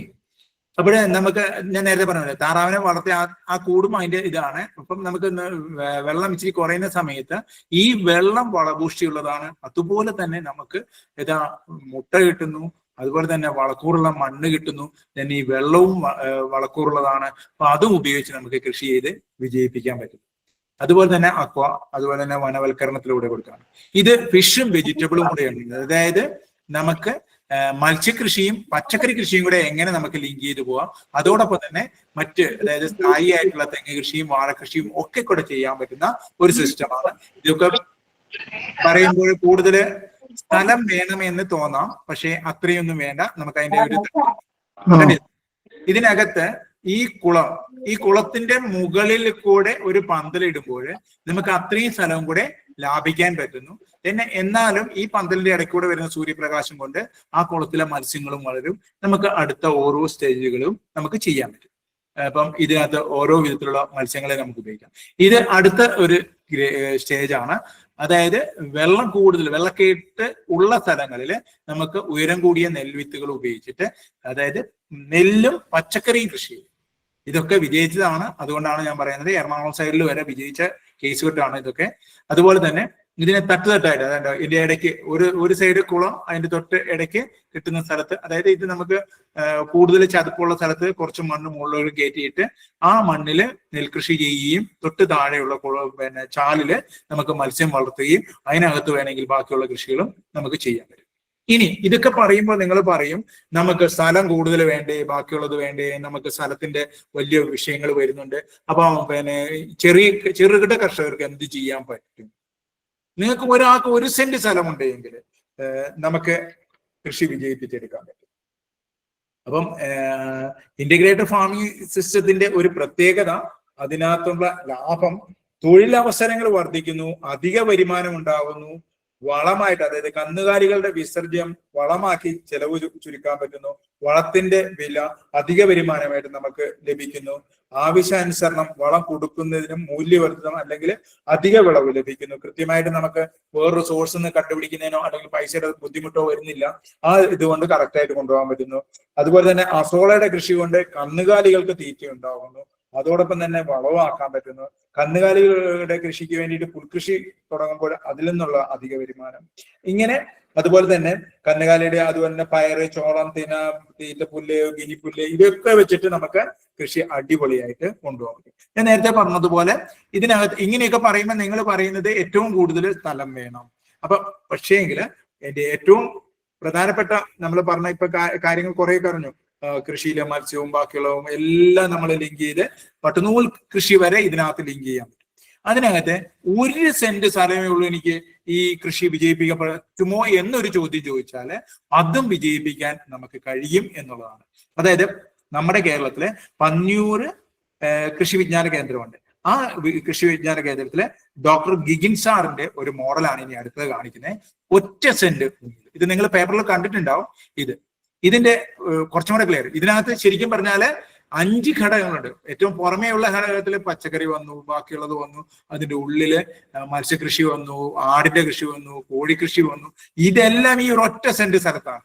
അതിന്റെ ഒരു ചെറിയ മിനിയേച്ചറാണ് ഈ കാണിച്ചിരിക്കുന്നത്. ഇതാണ് ഫസ്റ്റിലെ നമ്മുടെ ഗിഗിൻ സാറ് പന്നിയൂർ കൃഷി വിജ്ഞാന കേന്ദ്രത്തില് നടത്തിയ വിജയപ്രദമായ ഏറ്റവും കുറഞ്ഞ സ്ഥലത്ത് ഏറ്റവും കൂടുതൽ, അതായത് ഈ സൈഡില് കൃഷിയുണ്ട്, അപ്പുറത്തെ കൃഷിയുണ്ട്, ഇവിടെ ആടുണ്ട്, ഇപ്പുറത്തെ മുയല്, കോഴി, താറാവ് എല്ലാം, ഇതിന്റെ നടുക്ക് ഒരു കുളവുമാണ്. അപ്പൊ ഇത്രയും വരുമ്പോൾ നമ്മൾ നേരത്തെ പറഞ്ഞ 5 ഘടകങ്ങളിൽ കൂടുതൽ ഇതിനകത്ത് ലിങ്ക് ചെയ്യാൻ പറ്റും. ഇതിന്റെ സമീപത്ത് നമുക്ക് വേണമെങ്കിൽ ഒന്നും കൂടെ ആഡ് ചെയ്യാം. 6ാമത്തത് ഒരു 2 തേനീച്ച കൂടുകളും കൂടെ വെച്ച് കഴിഞ്ഞാൽ സംഗതി കുറച്ചും കൂടെ ജോറാണ്. അതായത് തേനീച്ചയിൽ നിന്നുള്ള വരുമാനം കിട്ടും. അതിന് ഇതേ രീതിയിൽ നമുക്ക് പല വിധത്തിലുള്ള കാര്യങ്ങൾ മിക്സ് ചെയ്തുകൊണ്ട് കൃഷി അങ്ങേയറ്റം വിജയപ്രദമാക്കാം എന്നുള്ളതാണ് ഇതിനകത്തെ വിജയം. അതിന്റെ കാര്യങ്ങളും അതിനകത്ത് ശരിക്കും പറഞ്ഞാൽ 2016 ഏറ്റവും കൂടുതൽ ഈ ഗിഗിൻ ഫാം വില്ല എന്നുള്ള കൺസെപ്റ്റ് വന്നു. അത് വളരെ കൂടുതൽ, അതായത് ഏറ്റവും കുറഞ്ഞ സ്ഥലത്തുനിന്ന് ഏറ്റവും കൂടുതൽ വരുമാനം ലഭിക്കുന്ന രീതി, ഇത് വ്യാപകമായിട്ട് വരികയാണ്. അതിനെ നമുക്ക് വളരെ കൂടുതൽ സഹായം ചെയ്യുന്നുണ്ട്. ഒരു പ്രാവശ്യം ആദ്യത്തെ ഇനിഷ്യൽ പേയ്മെന്റേ ഉള്ളൂ, അതായത് അങ്ങനെ ഒരു സ്ട്രക്ചർ ഉണ്ടാക്കിയെടുക്കുന്നതിനുള്ള ചെലവ് മാത്രമാണ്. അതിന്റെ അടുത്ത ഘടകങ്ങളിൽ എത്തുമ്പോഴത്തെ കർഷകർക്ക് ആട് വളർത്തൽ, കോഴി, മുയല്, കാട തുടങ്ങിയവയെല്ലാം ഈ ഒരു കൃഷി രീതിയിൽ നടത്താൻ പറ്റുന്നു എന്നുള്ളതും ഈ വില്ലയുടെ രൂപകൽപ്പന അതിവിദഗ്ധമായി നമ്മുടെ ഗിഗിൻ സാറ് ചെയ്തിട്ടുണ്ട്. അത് വൻ വിജയമായിട്ട് മാറിയിട്ടുണ്ട്. അപ്പൊ ഇതിനെല്ലാം പുറമെ നമുക്ക് വേണ്ടത് ഇത് ചെയ്യുവാനുള്ള ഒരു നല്ല മനസ്സാണ് ആവശ്യം. ആ മനസ്സ് നമുക്കുണ്ടെങ്കിൽ നമുക്ക് ഏറ്റവും കുറഞ്ഞ ചെലവില് നബാർഡിന്റെ സഹായത്തിൽ നേരത്തെ പറഞ്ഞ 1 സെന്റിൽ പോലും നമുക്ക് സംയോജിത കൃഷി വിജയിപ്പിച്ചെടുക്കാം എന്നുള്ളതിന് ഏറ്റവും വലിയ തെളിവാണ് നമ്മൾ നേരത്തെ കണ്ട 1 സെന്റിലുള്ള കൃഷി രീതി. അപ്പം അതിന്റെ സൈഡിൽ ഒരു സൈഡ് മാറ്റി നിർത്തി നമുക്ക് വേണമെങ്കിൽ അവിടെ എന്തും കൂടെ ചെയ്യാം, കൂൺ കൃഷിയും കൂടെ ചെയ്ത് ഇത് ചെയ്യാൻ പറ്റും. അപ്പം ഇതിന് ഒരു കുറവെന്ന് പറയുന്നത് മൊത്തം വരുന്ന ചെലവ് ആദ്യമായിട്ട് ഉണ്ടാക്കുമ്പോൾ ഒരു ഹെവി ഇൻവെസ്റ്റ്മെന്റ്, അതായത് വളരെ കൂടുതൽ ചെലവ് വരുന്നു എന്നുള്ളത് വരുന്നുണ്ട്. പക്ഷെ അത് നമുക്ക് അടുത്ത 2 വർഷം കൊണ്ട് അത് നമുക്ക് തിരിച്ചു പിടിക്കാനും കഴിയും. അപ്പൊ അതുകൊണ്ട് നമുക്ക് എന്താ പറയാ, ജനസാന്ദ്രത കൂടുന്നതനുസരിച്ച് ഭൂമിയുടെ വലിപ്പം കൂടുന്നില്ല. ആ വലിപ്പം കൂടാതിരിക്കുമ്പോൾ ഭൂമിയുടെ വില കൂടുന്നുള്ളതിൽ പോലും ആ സ്ഥലത്തിൽ, നമുക്കുള്ള സ്ഥലത്ത് ഏറ്റവും കൂടുതൽ സൂര്യപ്രകാശം കിട്ടുന്ന സ്ഥലത്ത്, അതാണ് ഞാൻ ഏറ്റവും ആദ്യം പറഞ്ഞത്, സൗരോർജ കൊയ്ത്ത് നമുക്ക് വളരെ ഇമ്പോർട്ടന്റ് ആണ്. അത് റെഡിയാക്കി എടുക്കുമ്പോൾ ഇതിന് അടിസ്ഥാനമായിട്ട് വേണ്ടത്, ഈ സംയോജിത കൃഷിക്ക് അടിസ്ഥാനമായിട്ട് ഏറ്റവും ഇമ്പോർട്ടന്റ്, അതിനൊരു ഫാം ചെയ്യണമെന്നുണ്ടെങ്കിൽ അതിനൊരു ഫാം പ്ലാനാണ് വേണ്ടത്. ഞാൻ നേരത്തെ പറഞ്ഞതുപോലെ നമ്മൾക്ക് നമ്മളുടെ ഏരിയയില്, നമ്മുടെ ഓരോ പ്രദേശം, എന്റെ പ്രദേശം അല്ലെങ്കിൽ നിങ്ങൾ കേട്ടിരിക്കുന്ന ഓരോരുത്തരുടെയും വിവിധ സ്ഥലങ്ങളിലായിരിക്കാം, ആ പ്രദേശത്തിന്റെ അവിടുത്തെ കാലാവസ്ഥയ്ക്ക് അനുയോജ്യമായ ഭൗതിക സാമൂഹിക സാഹചര്യങ്ങൾ വിലയിരുത്തിക്കൊണ്ട് ഒരു സംയോജിത കൃഷി രീതി തുടങ്ങണമെങ്കിൽ അതിന് പറ്റിയ ഒരു ഫാം പ്ലാൻ തയ്യാറാക്കണം. അപ്പൊ ഫാം പ്ലാൻ തയ്യാറാക്കുമ്പോൾ നിങ്ങൾക്ക് ഇതേപോലെ ഏത് ലേ ഔട്ട് വേണമെങ്കിലും നിങ്ങൾക്ക് ഉപയോഗപ്പെടും. അപ്പം ഇതുണ്ടോ, ഇത് ബനാന ബേസ്ഡ്. ഞാൻ ആദ്യം പറഞ്ഞ 4 ഘടകങ്ങൾ. ഒന്ന് ബനാന ബേസ്ഡ്. ഇതിനകത്ത് ശരിക്കും പറഞ്ഞാല് നമുക്ക് വാഴകൃഷിയുണ്ട്, പശുവിന്റെ കൃഷിയുണ്ട്, പിന്നെ മത്സ്യകൃഷിയുണ്ട്, ആട്, കോഴി, താറാവ് ഏത് വേണമെങ്കിലും നമുക്ക് മിക്സ് ചെയ്തുകൊണ്ട് മൂല്യവർദ്ധിത ഉൽപ്പന്നങ്ങളാക്കി, അതുപോലെ തന്നെ തൊഴിൽ ദിനങ്ങൾ വർദ്ധിപ്പിച്ചുകൊണ്ട് ഒന്നൊന്നിന് വളമാക്കിക്കൊണ്ട് നമുക്ക് ആ വളത്തിൽ നിന്നുള്ള വരുമാനവും നമുക്ക് മറ്റ് രാസവളത്തിലേക്ക് പോകാതെ തന്നെ നമുക്ക് ജൈവ വളക്കൂട്ടുകൾ കൊണ്ട് തന്നെ നിർമ്മിച്ച് നമുക്ക് ചെയ്യാൻ കഴിയും. ഇത് നമുക്ക് വേണമെങ്കിൽ സ്ട്രക്ചർ ചെയ്ത് ചെയ്യാൻ പറ്റുന്ന രീതിയാണ്. ഇത് നടുക്ക് ഞാൻ നേരത്തെ പറഞ്ഞ പോലെ കുളമാക്കുകയും അല്ലെങ്കിൽ ഒരു വെള്ളച്ചാലാക്കുകയും അവിടെ മത്സ്യം വളർത്തൽ റെഡിയാക്കുകയും തൊട്ടടുത്ത് കൃഷി ചെയ്യുകയും ചെയ്യാം. അത് കുറച്ചും കൂടെ ഡെവലപ്പ് ആക്കി കഴിയുമ്പോൾ ഈ രീതിയിലേക്ക് മാറ്റി നമുക്ക് എടുക്കാൻ പറ്റും. അതായത് ബനാന ബേസ്ഡ് ഇന്റഗ്രേറ്റഡ് ഫാമിംഗ് സിസ്റ്റത്തിന്റെ ഒരു ലേ ഔട്ടാണ് ഞാൻ ഈ കാണിച്ചിരിക്കുന്നത്. പിന്നെ അടുത്തത് ഇതേപോലെ തന്നെ വരുന്നതാണ്. ഇതിനകത്ത് നമുക്ക് പുൽകൃഷിയും, ഇത് കേര അധിഷ്ഠിതമാണ്, അതായത് തെങ്ങ് അധിഷ്ഠിതമാണ്. ആ രീതിയിൽ നമുക്ക് ചെയ്യാൻ പറ്റും. പച്ചക്കറികൾ വേണമെങ്കിൽ ഗ്രോ ബാഗിൽ കൃഷി ചെയ്യാം. ഇത് ഇഞ്ചി കൃഷിയാണ് ചെയ്തിട്ടുള്ളത്. ഇത് മഞ്ഞൾ കൃഷിയുടെ ചെയ്തതാണ്. ഇത് പുൽകൃഷി, അതായത് തെങ്ങും പുൽകൃഷിയും മത്സ്യകൃഷിയും എല്ലാം കൂടെ ചെയ്തതാണ്. ഇതൊക്കെ മത്സ്യകൃഷിയുടെ അടക്കമുള്ളതാണ്. പിന്നെ ഇത് അടുത്ത ഒരു മോഡലാണ്. ഇത് വെർട്ടിക്കൽ ഫാമിങ്ങിലേക്ക് കടക്കുന്നു. സമയമില്ലാത്തതുകൊണ്ട് ഞാൻ ഇച്ചിരിയും കൂടെ സ്പീഡാക്കാണ്, ഒന്നും വിചാരിക്കരുത്. മനസ്സിലാകുന്നില്ലെങ്കിൽ പറയാം. പിന്നെ ഇത് ചെറിയ ഒരു മത്സ്യകൃഷിക്ക് വേണ്ടിയിട്ട് ഒരു റിങ് ഉപയോഗിച്ച്, ഒരു കിണറിന്റെ ഒരു റിങ് ഉണ്ടെങ്കിൽ അടി കെട്ടിയിട്ട് അവിടെ വേണമെങ്കിൽ നമുക്ക് മത്സ്യക്കുഞ്ഞുങ്ങളെ വളർത്താൻ കഴിയും. അതിനകത്ത് നിന്ന് നമുക്ക് ഹോംസ്റ്റെഡ് ഫാമിംഗ് സിസ്റ്റത്തിലേക്ക് പോകാൻ പറ്റും. അങ്ങനെ നമുക്ക് മിക്സഡ് കൃഷി രീതിയിൽ, അതായത് സംയോജിത കൃഷിയിൽ ഒന്നിന് ഇടവിളയായിട്ടും മത്സ്യങ്ങളും ബാക്കിയുള്ളതും കൂടാതെ തന്നെ നമുക്ക് കുറച്ചും കൂടെ അതിനോടൊപ്പം തന്നെ നമ്മുടെ കൃഷിക്ക് പ്രധാനപ്പെട്ട കൃഷിയുടെ കൂട്ടത്തിൽ ഇടവിളയ്ക്കും കൂടെ പ്രാധാന്യം കൊടുത്ത് നമുക്ക് ചെയ്യാൻ പറ്റും. ഇത് ഒരു പ്ലോട്ട് സ്റ്റാർട്ട് ചെയ്തപ്പോൾ, ഇത് 5 വർഷത്തെ പ്ലോട്ടിന്റെ ഗ്രേഡുകളാണ് കാണിക്കുന്നത്. ഇത് 1ാം വർഷം സ്റ്റാർട്ട് ചെയ്തപ്പോൾ തെങ്ങുണ്ടായിരുന്നു, കവുങ്ങ്, അതിനിടയ്ക്ക് നമ്മുടെ മിക്സഡ് ക്രോപ്പിംഗ് ആയിട്ട് കൊടുത്തത് വാഴയും കൊടുത്തു. അങ്ങനെ കൊടുത്ത് അത് അടുത്ത വർഷം കഴിഞ്ഞ് 2ാമത്തെ വർഷം ആയപ്പോഴത്തേക്ക് അതിന്റെ ഇതില് ആ തെങ്ങിനകത്ത് അതിന്റെ സൈഡുകളിൽ ചീമക്കൊന്ന് വെച്ച് അതിനകത്ത് കുരുമുളക് കൃഷിയും കൂടെ ചെയ്തു. ഇപ്പൊ 1/2 ഏക്കർ സ്ഥലമാണെങ്കിലും 25 സെന്റ് സ്ഥലമാണെങ്കിലും 10 സെന്റ് സ്ഥലമാണെങ്കിലും ഈ രീതി നമുക്ക് അഡാപ്റ്റ് ചെയ്യാം. അത് കുറച്ചും കൂടെ മാറിയപ്പോഴത്തേക്കും ആ പ്രദേശത്തിന്റെ ഇതിന്റെ ഒരൊറ്റ തന്നെയാണ് ആ പ്രദേശത്തിന്റെ ശൈലി തന്നെ മാറി. ഇതൊക്കെ യൂണിവേഴ്സിറ്റിക്കാര് ചെയ്ത് അതിനകത്ത് വിജയം കൊയ്ത് അതിനൊക്കെ ചെയ്ത കാര്യങ്ങളാണ് ഇത്. അതുപോലെ തന്നെ കുറഞ്ഞ സ്ഥലത്താണെങ്കിൽ കോഴി വളർത്തലോ താറാവ് വളർത്തലോ ഒക്കെ നമുക്ക് വിജയിപ്പിക്കാം. അതുപോലെ തന്നെ മത്സ്യകൃഷി വിജയിപ്പിക്കാൻ പറ്റും. അതിന് സാറും ആയിട്ട് നിൽക്കുന്ന ഫോട്ടോയാണ് ഞാൻ ഈ തന്നിരിക്കുന്നത്. അതുപോലെ തന്നെ ഇത് മറ്റ് ഇതൊക്കെ ഉപയോഗിച്ച് നമുക്ക് കുറച്ചും കൂടെ ഇത് ആസോള കൃഷി വിജയിപ്പിച്ചുകൊണ്ട് ചെയ്യാൻ പറ്റുന്നതാണ്. ഇത് ആസോള നമുക്ക് കാലിത്തീറ്റയ്ക്ക് പുറമെ കോഴിക്ക് കൊടുത്ത് കോഴിക്ക് പിന്നെ ഭക്ഷണമായി കൊടുത്ത് കോഴിത്തീറ്റയായിട്ടും അസോള കൃഷി മാറ്റാം. അസോള കൃഷിയുടെ ഗുണം എന്ന് വെച്ചാൽ കുറഞ്ഞ സ്ഥലത്ത് 1 ഇഞ്ച് 1.5-2 ഇഞ്ച് വെള്ളം നിർത്തിയിട്ട് അസോള വളർത്താൻ കഴിയും. പിന്നെ ഈ വളർത്തിയെടുക്കുന്ന അത് പിന്നെ നമുക്ക് വേണമെങ്കിൽ അത് കമ്പോസ്റ്റ് ആയിട്ട് കൃഷിക്ക് ഉപയോഗിക്കാം. രണ്ടാമത്തത് അത് കന്നുകാലിക്ക് കൊടുത്താൽ അത് കാലിത്തീറ്റയായി. പിന്നെ കോഴിക്കും താറാവിനും കൊടുത്താൽ അതിന് ആ പക്ഷികൾക്കുള്ള തീറ്റയും.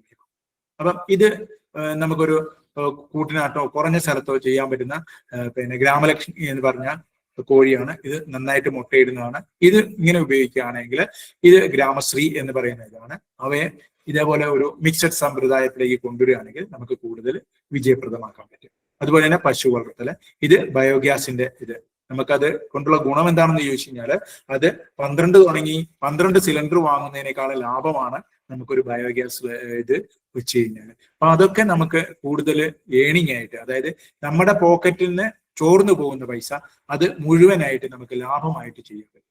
ഇത് അതുപോലെ തന്നെ മൈക്രോഗ്രീൻ എന്ന് പറഞ്ഞ സിസ്റ്റമാണ്. അതുപോലെ തന്നെ തേനീച്ച വച്ചിരിക്കുന്ന സിസ്റ്റമാണ്. ഇത് ശരിക്കും പറഞ്ഞാൽ പിന്നെ വാട്ടർ സർക്കുലേഷൻ കൊടുത്തുകൊണ്ട് കൃഷിയെ വിജയിപ്പിക്കാൻ വേണ്ടിയിട്ട് ചെയ്താണ്. മുകളിലും കൃഷിയുള്ളതാണ്.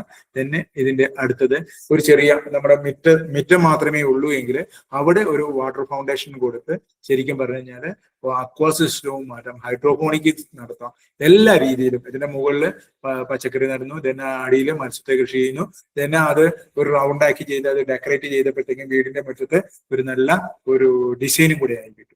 then ഇത് ടെറസ് ഫാമിങ്. സ്ഥലമില്ല, എനിക്ക് എന്റെ വീട് മാത്രമേ ഉള്ളൂ എങ്കിൽ ടെറസിൽ നമുക്ക് ഗ്രോ ബാഗ് കൾട്ടിവേഷൻ ചെയ്യാം. അതിന് വേണ്ടിയിട്ട് വെള്ളത്തിന് വേണമെങ്കിൽ തിരിനന കൊടുക്കാം.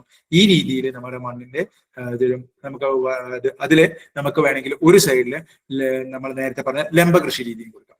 ആ പിന്നെ ടെറസ് പച്ചക്കറിയിൽ ഈ ഇരിക്കുന്നത് ലംബ കൃഷിയാണ്.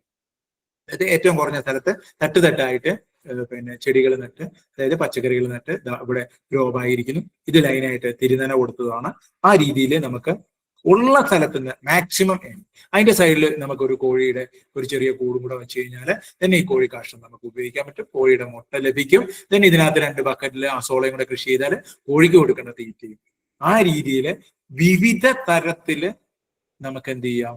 ആ ടെറസിൽ ഞാൻ നേരത്തെ പറഞ്ഞ പോലെ ഒരു ഇഷ്ടിക 4 വറ്റം വെച്ചിട്ട് അതിന്റെ മുകളിൽ ഒരു ടാർപാളിൻ ഷീറ്റ് വെച്ച് ആ ഷീറ്റിൽ ഇച്ചിരി വെള്ളം നിറച്ചിട്ട് അസോള കൃഷി ചെയ്താൽ ഞാൻ നേരത്തെ പറഞ്ഞ തൊട്ട് മുമ്പിൽ കാണിച്ച ആ ഒരു ഇതുപോലെ ഈ കോഴിക്കുള്ള വളമായി തീറ്റയായി then ആ ചെടിക്ക് കൊടുക്കേണ്ട വളവുമാകും. ഈ രീതിയിൽ നമുക്ക് നമ്മുടെ രാസവളമോ ബാക്കിയുള്ളതോ ഒന്നും കൊടുക്കാതെ, അതുപോലെ തന്നെ കോഴിക്ക് കോഴിത്തീറ്റ കൊടുക്കാൻ പുറമേ നിന്ന് മേടിച്ചു കൊടുക്കാതെ, ബാഹ്യമായ സ്ഥലത്തു നിന്ന് ഒന്നും മേടിക്കാതെ ഇത് ചെയ്യാൻ പറ്റും. അതുപോലെ ഇതിന്റെ അവശിഷ്ടങ്ങൾ എല്ലാം കൂടെ ഒരു വെർമി കമ്പോസ്റ്റ് ഉപയോഗിക്കുകയാണെങ്കിൽ ആ വെർമി കമ്പോസ്റ്റ് വളമാക്കി നമുക്ക് തരുന്നു. അതായത് മണ്ണിര കമ്പോസ്റ്റിലേക്ക് കറക്കാം. ഈ മണ്ണിര കമ്പോസ്റ്റ് കൊണ്ട് നമുക്ക് ചെടികൾക്ക് ഉപയോഗിക്കാം. അതിന്റെ സ്ലറി, അതായത് മണ്ണിര കമ്പോസ്റ്റിന്റെ സ്ലറി ഇത് കളക്ട് ചെയ്യാൻ പറ്റും. ഇത് കളക്ട് ചെയ്ത് ഇതിനകത്ത് യൂസ് ചെയ്ത് വരുന്ന ആ വെള്ളം നമുക്ക് 10 ഇരട്ടി തുടങ്ങി 15 ഇരട്ടി വെള്ളം ചേർത്ത് ചെടികൾക്ക് ഒഴിച്ചു കൊടുത്തു കഴിഞ്ഞാൽ അത് 19 എന്ന് പറയുന്ന പത്രപോഷണത്തിന് ഉപയോഗിക്കുന്ന സാധനം പോലും അതിനേക്കാളും സാധനം. ഇത് നോക്കുക, കുറഞ്ഞ സ്ഥലത്ത് കൂടുതൽ ചെടി വെച്ചിട്ട് നമുക്ക് ലംബ കൃഷി രീതിയാണ്. ഇതും അതിൽ 2 സൈഡിലും ചെയ്യാൻ പറ്റുന്ന രീതിയിലാണ്. ഇത് ശരിക്കും പറഞ്ഞാൽ പാത്തി ഉപയോഗിച്ച്, അതായത് ഒന്നും വേണ്ട, വലിയ കോസ്റ്റ്ലി ആകാത്ത ഏറ്റവും കുറഞ്ഞ ചെലവിൽ നമുക്ക് ഇത് വിജയപ്രദമാക്കാൻ ചെയ്യാൻ പറ്റുന്നതാണ്. ഇത് നമ്മുടെ വെള്ളപ്പാത്തി എന്നൊക്കെ പറയും നമ്മുടെ നാട്ടിലെ, അതായത് വെള്ളം ഓടുന്നു വരുന്നത് കളക്ട് ചെയ്യുന്നത്. ആ പാത്തിയിൽ പോലും നമുക്ക് ഇച്ചിരി കൂടെ വലുതാണേലും ആ രീതി ചെയ്യാം. ഇത് പിന്നെ റൗണ്ട് ഷേപ്പിൽ വെച്ചിരിക്കുന്നു. ഇതിനകത്തു നിന്നൊക്കെ ഏറ്റവും മുകളിൽ ഇതിനകത്തൊരു പ്രത്യേകത, ഇത് ലംബ കൃഷിയാണ്. ഇതിനകത്ത് ജലസേചനം പോലും സിമ്പിൾ ആണ്. ഇതിന്റെ മുകളിലിരിക്കുന്ന ഈ ബക്കറ്റ് ഉണ്ടോ, ഈ ബക്കറ്റിൽ നിന്ന് അടിയിലേക്ക് വെള്ളം ചെറുതായിട്ട് കൊടുക്കുന്നു. അതായത് ഒരു ലിഫ്റ്റ് ഇറിഗേഷൻ പോലെ മുകളിൽ വെള്ളം മാത്രം ഒരൊറ്റ പാത്രം വെള്ളം ഒഴിച്ചു കൊടുത്താൽ ഒരു ബക്കറ്റ് വെള്ളം നിറച്ചു വെച്ച് കഴിഞ്ഞാൽ ഇതിന് വേണ്ട വെള്ളം എപ്പോഴും കിട്ടത്തക്ക രീതിയിൽ ഡ്രിപ്പ് ഇറിഗേഷൻ സിസ്റ്റം പോലും സിമ്പിൾ ആയിട്ട് ചെയ്യും. എന്നാൽ ഇതിന് എന്താ വേണ്ടത്? നമ്മുടെ ഒരു നല്ല മനസ്സാണ് വേണ്ടത് കൃഷിക്ക്. ഈ കൃഷി രീതിയിൽ നമുക്ക് അടിപൊളിയായിട്ട് വിജയം കൊയ്യാൻ പറ്റും. അപ്പം അതിനകത്ത് വരുന്ന ഓരോ ഘടകങ്ങളാണ്, ഇത് നമുക്ക് സമയമില്ലാത്തതുകൊണ്ട് ഇതിനകത്ത് വരുന്ന ഒരു വാർഷിക ആദായം 20 സെന്റ്, അതായത് 20.2 ഹെക്ടർ, അതായത് 50 സെന്റിൽ നിന്ന് നമുക്ക് കിട്ടുന്ന വരുമാനവും അതിന്റെ ലാഭവുമാണ്. അതായത് മൊത്തം വരുമാനം വരുന്നതാണ് ഈ കാണിച്ചിരിക്കുന്നത്. അതിനകത്ത് മറ്റുള്ള രീതിയിൽ വരുന്ന ഇത്, അതായത് ഏക വിളയായിട്ട് ചെയ്യുമ്പോൾ 28,000 രൂപ കിട്ടുമ്പോൾ അത് ഇന്റഗ്രേറ്റഡ് ഫാമിംഗ് സിസ്റ്റം ഉപയോഗിച്ച് ചെയ്യുമ്പോൾ നമുക്ക് അത് 25,000 ചില്ലറ രൂപ, 2 ലക്ഷത്തിന്റെ മേലെ കിട്ടുന്നു. അതായത് 96,000 രൂപയോളം നമുക്ക് അതിനകത്ത് ലാഭം കിട്ടും. ഇതിൽ നെല്ല് അധിഷ്ഠിതമാകുമ്പോൾ ഇത് ചെയ്യുമ്പോൾ ഉണ്ടാകുന്ന ഡിഫറൻസ് ആണ് ഇത് കൊടുക്കുന്നത്. വാഴ അധിഷ്ഠിതമായിട്ടുള്ളത് ആണെങ്കിൽ ആ ഇന്റഗ്രേറ്റഡ് ഫാമിങ്ങിലാണ്. ഈ റെഡ് നമ്മൾ തനതായിട്ടുള്ള ഏകവിളയായിട്ട് ചെയ്താൽ, മറ്റേത് നമുക്ക് കിട്ടുന്നത് മിക്സഡ് ക്രോപ്പിംഗിന് കിട്ടുന്ന വരുമാനം. അപ്പോൾ ഇത്രയേ ഉള്ളൂ സംയോജിത കൃഷിയില് നമുക്ക് സുസ്ഥിരത, ഉൽപാദനം, സംരക്ഷണം, സ്ഥിരത, സാമ്പത്തിക ഭദ്രത, അതുപോലെ തന്നെ എന്ത് ചെയ്യാം, സ്വീകാര്യതയും ഇമ്പോർട്ടന്റ് ആണ്. അങ്ങനെ കുറഞ്ഞ സ്ഥലത്ത് നമുക്ക് ഏറ്റവും കൂടുതൽ വിജയപ്രദമാക്കി കൃഷി വിജയിപ്പിക്കാം എന്ന് മാത്രം പറഞ്ഞുകൊണ്ട് നിർത്തുന്നു. നമസ്കാരം.